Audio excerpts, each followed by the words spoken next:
Cinema ഷൂട്ടിന്റെ പേര് പറഞ്ഞ് Suresh Gopi BJP സ്ഥാനാർത്ഥിയാവുന്നതിൽ നിന്ന് തടിതപ്പി. വിജയം ഉറപ്പില്ലാത്തതിനാൽ കുമ്മനം രാജശേഖരനെ വിട്ടു നൽകാൻ RSSന് താൽപര്യക്കുറവുണ്ട്. നായർ സ്ഥാനാർത്ഥിക്ക് കൂടുതൽ സാധ്യത കൽപ്പിക്കുന്ന തിരുവനന്തപുരം മണ്ഡലത്തിൽ ഈഴവ സമുദായാംഗമായ കെ സുരേന്ദ്രനെ നിർത്താൻ നേതൃത്വത്തിന് ഭയവുമുണ്ട്. ദേശീയ ചാനൽ സർവേകൾ വരെ തിരുവനന്തപുരത്ത് വിജയം പ്രവചിച്ചിട്ടും പറ്റിയ സ്ഥാനാർത്ഥി ബി.ജെ.പിക്ക് ഇനിയും കിട്ടിയിട്ടില്ല. ഒടുവിൽ സംസ്ഥാന അധ്യക്ഷൻ PS ശ്രീധരൻപിള്ളയെ തന്നെ തിരുവനന്തപുരത്ത് ബി.ജെ.പി സ്ഥാനാർത്ഥിയാക്കുമോ എന്നാണ് ഇപ്പോഴത്തെ ചോദ്യം. കോൺഗ്രസിനെ ശശി തരൂരും CPIക്ക് C ദിവാകരനും പ്രചാരണം തുടങ്ങി. എന്നാൽ ബി.ജെ.പിക്ക് ഈ പ്രസ്റ്റീജ് സീറ്റിൽ ഇനിയും സ്ഥാനാർത്ഥിയെ നിർത്താൻ കഴിയുന്നില്ല. മിസോറാം ഗവർണർ കുമ്മനം രാജശേഖരനെ മത്സരിക്കുന്നതിനോട് RSS കേന്ദ്ര നേതൃത്വത്തിന് താല്പര്യവുമില്ല. മിസോറാം ഗവർണറായി കുമ്മനം തുടരട്ടെ എന്നാണ് RSSന്റെ നിലപാട്. 100% ജയം ഉറപ്പില്ലാത്ത സാഹചര്യത്തിലാണിത്. ഇതാണ് ആശങ്കകൾക്ക് കാരണമായി തീർന്നിരിക്കുന്നത്. നടനും രാജ്യസഭാംഗവുമായ സുരേഷ് ഗോപി ലോക്സഭാ തെരഞ്ഞെടുപ്പിൽ മത്സരിക്കില്ലെന്ന് വ്യക്തമാക്കിയിട്ടുണ്ട്. തിരുവനന്തപുരത്തോ കൊല്ലത്തോ അദ്ദേഹം ബി.ജെ.പിയുടെ സ്ഥാനാർത്ഥിയാകുമെന്നായിരുന്നു അഭ്യൂഹങ്ങൾ. നേതാക്കളും ഈ സാധ്യത തള്ളിയിരുന്നില്ല. എന്നാൽ ലോക്സഭയിലേക്ക് മത്സരിക്കാനില്ലെന്ന് സുരേഷ് ഗോപി പറഞ്ഞു. പുതിയ ചിത്രങ്ങൾക്ക് ഡേറ്റ് നൽകിയെന്നും അതിന്റെ തിരക്കിലാണെന്നും അദ്ദേഹം വിശദീകരിച്ചു. കുമ്മനം മത്സരിച്ചില്ലെങ്കിൽ സുരേഷ് ഗോപിയെ മത്സരിപ്പിക്കണമെന്നാണ് സ്ഥാനാർത്ഥി നിർണയത്തിൽ അഭിപ്രായം തേടിയെത്തിയ സംസ്ഥാന നേതാവിനോട് ജില്ലാ മണ്ഡലം ഭാരവാഹികൾ വെളിപ്പെടുത്തിയത്. സുരേഷ് ഗോപി പിന്മാറുമ്പോൾ പകരം ആരെത്തുമെന്നതാണ് ഉയരുന്ന ചോദ്യം. കുമ്മനം എത്തിയില്ലെങ്കിൽ കെ സുരേന്ദ്രനാണ് കൂടുതൽ സാധ്യത. എന്നാൽ തിരുവനന്തപുരത്ത് നായർ സ്ഥാനാർത്ഥിക്കാണ് വിജയസാധ്യത കൂടുതൽ. അതിനാൽ ഈഴവ സമുദായാംഗമായ സുരേന്ദ്രനെ തിരുവനന്തപുരത്ത് മത്സരിപ്പിക്കാൻ ബി.ജെ.പി നേതൃത്വത്തിന് ആത്മവിശ്വാസക്കുറവുണ്ട്. ഇതോടെ ചർച്ചകൾ ബി.ജെ.പി സംസ്ഥാന അധ്യക്ഷൻ PS ശ്രീധരൻപിള്ളയിലേക്കും എത്തുകയാണ്. തിരുവനന്തപുരത്ത് മിസോറാം ഗവർണർ കുമ്മനം രാജശേഖരൻ മത്സരിക്കണമെന്നാണ് അണികളുടെ ആഗ്രഹം.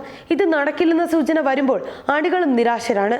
അതിനിടയിലാണ് വിമതനായി മത്സരിക്കുമെന്ന PP മുകുന്ദന്റെ പ്രഖ്യാപനം. ശ്രീധരൻപിള്ളയാണ് സ്ഥാനാർത്ഥി എങ്കിൽ മുകുന്ദൻ മത്സരിക്കാനാണ് സാധ്യത. ഇതും ബി.ജെ.പിയുടെ സാധ്യത കുറയ്ക്കും. അതിനിടെ സുരേന്ദ്രന് അനുകൂലമാണ് NSS എന്ന പ്രചാരണം. സുകുമാരൻ നായരുടെ പിന്തുണയോടെ സുരേന്ദ്രനെ തിരുവനന്തപുരത്ത് മത്സരിപ്പിക്കാനാണ് V മുരളീധര പക്ഷത്തിന്റെ താല്പര്യം.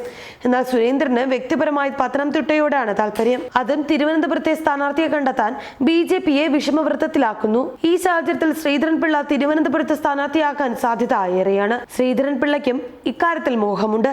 ചേരിപ്പോര് രൂക്ഷമായത് കാരണം സംസ്ഥാന ഘടകത്തിന്റെ തീരുമാനങ്ങളായി വരുന്നത് ഗ്രൂപ്പ് തിരിഞ്ഞ അഭിപ്രായങ്ങളായതാണ് കേന്ദ്ര നേതൃത്വം നേരിട്ട് നിയന്ത്രണം ഏറ്റെടുക്കാനുള്ള കാരണങ്ങളിലൊന്ന്. കേന്ദ്രത്തിന്റെ പരിഗണനയ്ക്ക് അയച്ചുവെന്ന് സംസ്ഥാന അധ്യക്ഷൻ PS ശ്രീധരൻപിള്ള 2 ആഴ്ച മുൻപ് വെളിപ്പെടുത്തിയ സ്ഥാനാർത്ഥി പട്ടികയെ ചൊല്ലിപ്പോലും ഗ്രൂപ്പ് വഴക്ക് പുറത്തായതാണ്. അങ്ങനെയൊരു പട്ടികയില്ലെന്ന് party general secretary MT Ramesh തന്നെ തുറന്നടിച്ചിരുന്നു. നേരത്തെ സംസ്ഥാന ബി.ജെ.പിയിൽ ചേരിപ്പോര് രൂക്ഷമായപ്പോഴാണ് RSS നേതൃത്വം ഇടപെട്ട് കുമ്മനം രാജശേഖരനെ സംസ്ഥാന അധ്യക്ഷനായി പ്രതിഷ്ഠിച്ചത്. എന്നാൽ പിന്നീട് കുമ്മനം മിസോറാം ഗവർണറാവുകയും PS ശ്രീധരൻപിള്ള പ്രസിഡന്റ് ആവുകയും ചെയ്തപ്പോഴാണ് മുൻ പ്രസിഡന്റ് മുരളീധരന്റെ ഗ്രൂപ്പ് നേതൃത്വത്തിന് വെല്ലുവിളിയായി നിൽക്കാൻ തുടങ്ങിയത്. അടുത്ത കാലത്തായി സംസ്ഥാന ജനറൽ സെക്രട്ടറി MT രമേശ് ശ്രീധരൻപിള്ളയെ നേരിട്ട് തന്നെ വെല്ലുവിളിച്ചുകൊണ്ട് രംഗത്തുണ്ട്. ഇതെല്ലാം തിരുവനന്തപുരത്തെ സ്ഥാനാർത്ഥി നിർണയത്തെ ബാധിച്ചിട്ടുണ്ട്. തിരുവനന്തപുരം അടക്കമുള്ള മണ്ഡലങ്ങളിലേക്ക് ദേശീയ നേതൃത്വത്തിൽ പ്രവർത്തിക്കുന്നവരെ കൊണ്ടുവരാനുള്ള കൊണ്ടുപിടിച്ച ശ്രമം ഒരു വിഭാഗം നടത്തുന്നുമുണ്ട്. ഇത് തടയിടാനും ഒരു പക്ഷം ശ്രമിക്കുന്നു. ബി.ജെ.പിക്ക് കേരളത്തിൽ ജയിക്കാനായി കേന്ദ്ര നേതാക്കളുടെ ആവശ്യമില്ല. മോഹൻലാൽ വിഷയവുമായി ബന്ധപ്പെട്ട അഭിപ്രായ പ്രകടനത്തിനിടെ MT രമേശ് പറഞ്ഞത് ഈ നിലപാടിലാണ്. തിരുവനന്തപുരം, തൃശൂർ, പത്തനംതിട്ട എന്നീ മണ്ഡലങ്ങളിൽ ഏതെങ്കിലും കെ സുരേന്ദ്രനെ മത്സരിപ്പിക്കണമെന്നാണ് ഇപ്പോൾ മുരളീധര പക്ഷത്തിന്റെ ആവശ്യം.